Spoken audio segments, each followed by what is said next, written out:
નમસ્કાર, જય હિન્દ. દોસ્તો, ઇન્સ્પાયર ગુજરાતમાં આપ સૌ દોસ્તોનું હાર્દિક સ્વાગત છે. દોસ્તો, આજે વાત કરવી છે ગુજરાતના એ ચકચારી એક કેસની. ગઈકાલે અમદાવાદની અંદર એક સ્કૂલ, સેવન્થ ડે સ્કૂલ, અને એ સેવન્થ ડે સ્કૂલની અંદર ધોરણ 8નો એક વિદ્યાર્થી, જે વિદ્યાર્થી ધોરણ 10ના વિદ્યાર્થીની એ હત્યા કરી નાખે છે. આ હત્યા એટલા માટે કરવામાં આવે છે કેમ કે ધક્કામુક્કી એ થઈ અને ધક્કામુક્કીમાં જે છે એ આખી વાત એ ત્યાં સુધી વધી જાય છે કે જેમાં એ વિદ્યાર્થી ધોરણ 8નો વિદ્યાર્થી એ ચાકુ મારી અને પોતાના જ સહ વિદ્યાર્થીની, એ પોતાની જ સ્કૂલમાં ભણનારા એ સહ વિદ્યાર્થીની એ હત્યા કરી નાખે છે. આ 8મા ધોરણનો વિદ્યાર્થી એ મુસ્લિમ હોય છે અને ત્યારબાદ આ આખી જે ઘટના છે એની અંદર લોકોનો રોષ એ ભભકી ઉઠે છે. પણ મારા નજરે જોવા જઈએ તો આ ઘટના કોઈ ધાર્મિક એંગલથી નહીં, પરંતુ આ ઘટના બની છે તો બની કેવી રીતે, આ ઘટના છે એ થઈ તો એની પાછળ જવાબદાર કોણ છે, અને આ ઘટના શું ભવિષ્યમાં આવા કોઈ પ્રકારની ઘટના આપણે અટકાવી શકીએ એમ છીએ કે નહીં, અને એના ઉપર વાત કરવા માટે તમારી સમક્ષ છે એ આવ્યો છું. વિડીયો ગમે તો ચોક્કસથી લાઈક કરજો અને જો ચેનલ ઉપર નવા છો તો સબસ્ક્રાઇબ કરજો. તો આખી જે વાત મારી સામે તમે જે જોઈ રહ્યા છો, આ વિદ્યાર્થી, જે વિદ્યાર્થીનું નામ નયન છે. Nayan as it is seventh day school, જે સવારની સ્કૂલ હોય છે અને સવારની સ્કૂલની અંદર એ પોતે ભણવા જતો હોય છે. ત્યારબાદ છૂટવા સમયે અથવા કોઈ એક નાનકડી માથાકૂટ હોય વિદ્યાર્થીઓ વચ્ચે જે છે થોડું ઘણું તો રહેતું જ હોય છે. હું પણ વિદ્યાર્થી કાળ ઉપર એમાંથી પસાર થઈ ચૂક્યો છું. થોડી ઘણી વાતો જે છે એ હોય જ, પરંતુ અહીંયા ધોરણ 8નો વિદ્યાર્થી ધોરણ 10ના વિદ્યાર્થી છે એને ધક્કો મારે છે અને સીધે સીધું ચાકુ કાઢીને હત્યા કરી નાખે છે. હવે આ વસ્તુની અંદર સૌથી પહેલું મગજમાં એ ઊભું થાય કે આ વિદ્યાર્થી પાસે આટલી પ્રમાણમાં હિંમત આવી તો આવી કઈ રીતે. સૌથી પહેલા જો વાત કરીશ આની અંદર આ વિદ્યાર્થી બાબતમાં, તો આ વિદ્યાર્થી જે ધોરણ 8નો વિદ્યાર્થી છે એ અંડર એજમાં આવે, એટલે એનો ઉંમર 18 વર્ષથી નીચેની ઉંમર છે.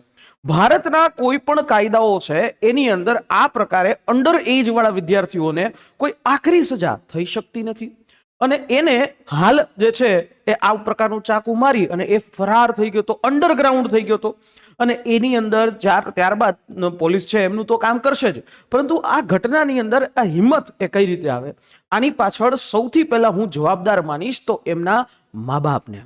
કારણ કે એમના મા બાપ હશે, એમને એમના સંસ્કાર જે છે એ આપ્યા કે આ પ્રકારે કોઈ પણ બાળકને જઈ અને સીધું ચાકુ મારી દેવાનું. એટલે અહીંયા એ સજા ચોક્કસથી એમના મા બાપને પણ થવી જોઈએ, એ વિદ્યાર્થીને પણ થવી જોઈએ, અને એ વિદ્યાર્થી સાથે અહીંયા દાખલા રૂપ બેસાડવું જોઈએ એમના મા બાપને. કારણ કે જ્યારે કોઈ પણ છોડ હોય એને છોડને માવજત કરવી પડે. એ છોડ આજે એ વિદ્યાર્થી ધોરણ 8નો વિદ્યાર્થી છે, એટલે સ્વાભાવિક છે 13-14 વર્ષનો એ વિદ્યાર્થી હોય, અને એ વિદ્યાર્થી 13-14 કે 12 કે 13 વર્ષનો વિદ્યાર્થી આજના સમયની અંદર જે પ્રકારે સોશિયલ મીડિયાઓની અંદર જે રીતે વિડીયોઝ આવી રહ્યા છે, દરેક વ્યક્તિને પોતાના નજરમાં ડોન બનવું છે. અને અહીંયા આ સિસ્ટમની અંદર ક્યાંક આપણા શિક્ષણ વ્યવસ્થા એનો પણ એ શિક્ષણ વ્યવસ્થાની પણ ખામી છે.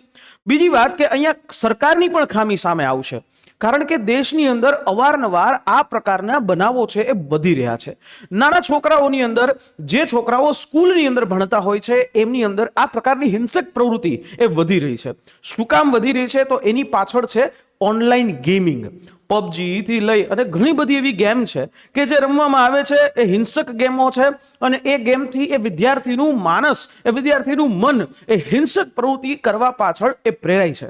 એને ખબર નથી હોતી કે આ પ્રવૃત્તિ થયા બાદ મારું ભવિષ્ય શું હશે, પરંતુ એ જે પ્રકારની જે વાતાવરણમાંથી રહીને આવે છે એ વાતાવરણ પણ એટલું અસર કરતું હોય છે, અને એ જે પ્રકારના ગેમ દિવસે દરરોજ રમતા હોય છે એ પણ અસર કરતું હોય છે. એટલે આ વૃત્તિની અંદર શિક્ષણ વ્યવસ્થાનો પણ એ ચોક્કસથી ખામી છે, સરકારની પણ ખામી એ આપણે કબૂલવી પડશે. સરકારનો વાંક એ છે કે આવા પ્રકારના ઓનલાઈન ગેમિંગ ઉપર હવે બેન કરવાનો સમય એ ચોક્કસથી આવી ગયો છે. વાત કે આના બાદ સ્વાભાવિક છે કે એમના પરિવારજનો અને માત્ર 12-13 વર્ષનો છોકરો ખોયો હોય અને સીધું એનું મર્ડર જે થયું હોય, તો એની અંદર આ પ્રકારનો રોષ છે એ ચોક્કસથી ભભૂકી ઉઠ્યો. આ જે વ્યક્તિ, જે બાળક હતો નયન, એ સિંધી સમાજથી બિલોંગ કરતું હતું. સિંધી સમાજનો એ વ્યક્તિ એ બાળક હતું. એટલે સમગ્ર આજુબાજુના વાલી અને એના સમાજના લોકો છે ભેગા થાય છે. સ્કૂલ છે એની અંદર તોડફોડ છે કરવામાં આવે છે. આ પ્રકારે તમે જોઈ શકો છો કે આ રીતે તોડફોડ કરાય છે અને ત્યારબાદ આ વસ્તુ જે છે થાય છે. સ્વાભાવિક છે આ પ્રકારનું રિએક્શન એ આવે. કોઈ પણ નેતાનો છોકરો હોય કે પછી કોઈ સામાન્ય વ્યક્તિનો છોકરો, આવું રિએક્શન આવે.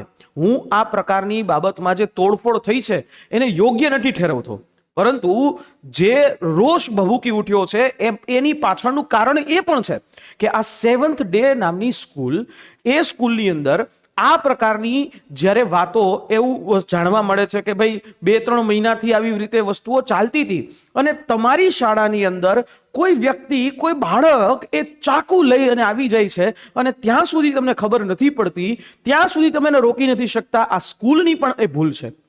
બીજી વાત કે જ્યારે આ ઘટના બની ત્યારે ઘણા બધા એવા વિદ્યાર્થીઓએ ન્યૂઝ મીડિયાની અંદર એવી બાઇટ આપી કે જેમાં વિદ્યાર્થીઓને બચાવી શકાતો હતો, પરંતુ અડધી કલાક સુધી એ વિદ્યાર્થીને ત્યાં ને ત્યાં એઝ ઇટ ઇઝ એ તરફડવા દેવામાં આવ્યો. આ પણ સૌથી મોટી એક ખામી એ શિક્ષણ વ્યવસ્થાની છે. દોસ્તો, આ શિક્ષણ વ્યવસ્થાની અંદર આપણે ચોક્કસથી આપણે નેશનલ એજ્યુકેશન પોલિસી 2020 બહાર પાડી, પણ આ પ્રકારના મૂલ્યો છે એ શીખવવા માટે એ આપણે ક્યાંક ને ક્યાંક પાછળ એ પડતા હોઈએ છીએ.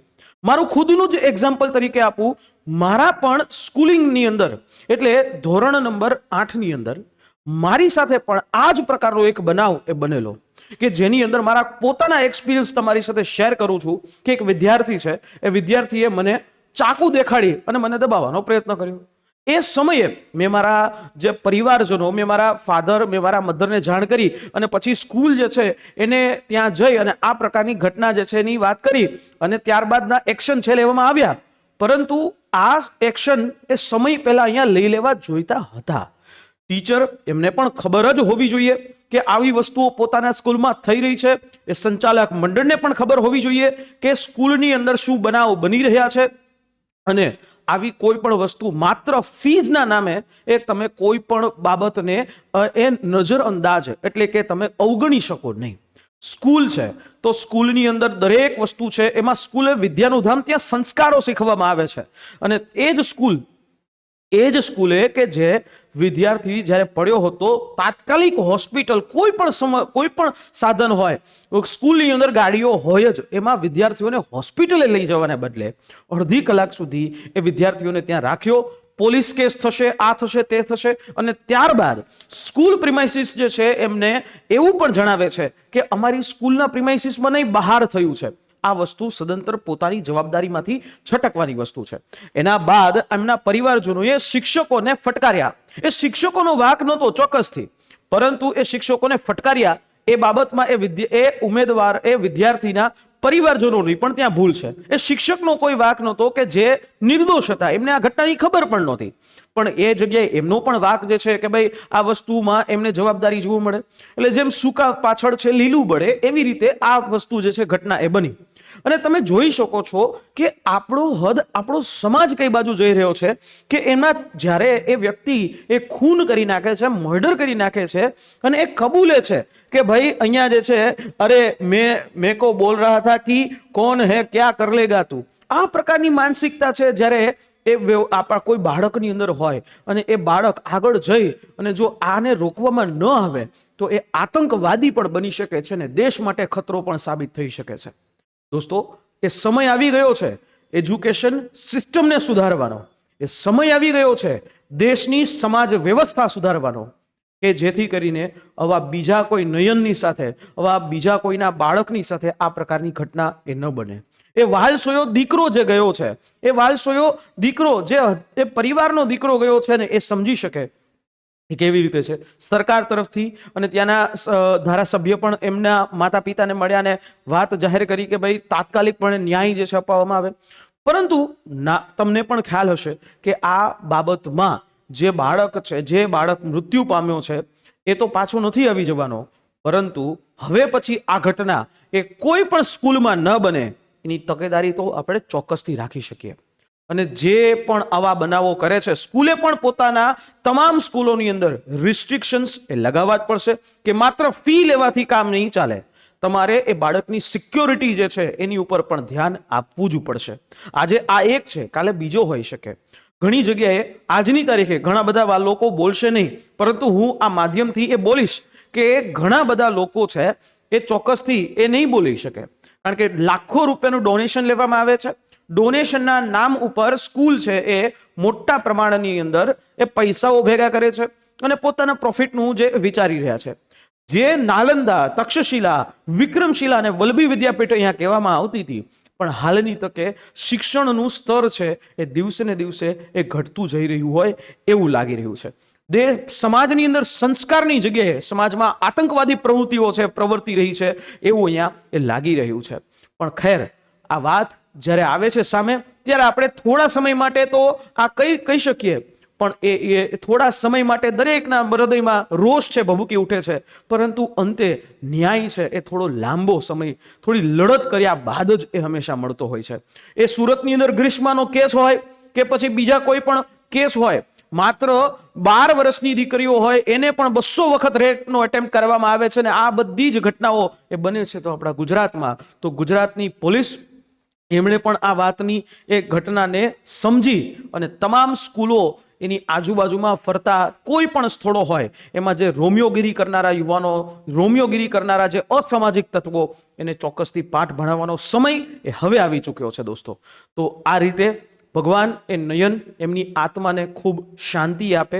એ પરિવારજનોનું દુઃખ સમજી શકીએ છીએ, અને એ પરિવારજનો કે જે પરિવારજનોએ પોતાનો બાળક ખોયો છે એમનું નયન ફરી પાછો તો ન આવી શકે, બસ એટલું જ આપણે પ્રાર્થના કરીએ કે ફરી પાછી આ ઘટના બીજા કોઈ નયનની સાથે ન બને. આશા રાખીએ આ માહિતી સમજાઈ હશે, અને આ જ પ્રકારે જો તમે એ વિડીયોઝ ઈચ્છી રહ્યા હોય તો ચોક્કસથી શેર કરશો અને સબસ્ક્રાઇબ કરશો. મળીએ આવા જ કોઈ વિડીયોની સાથે. જય હિન્દ, જય ભારત.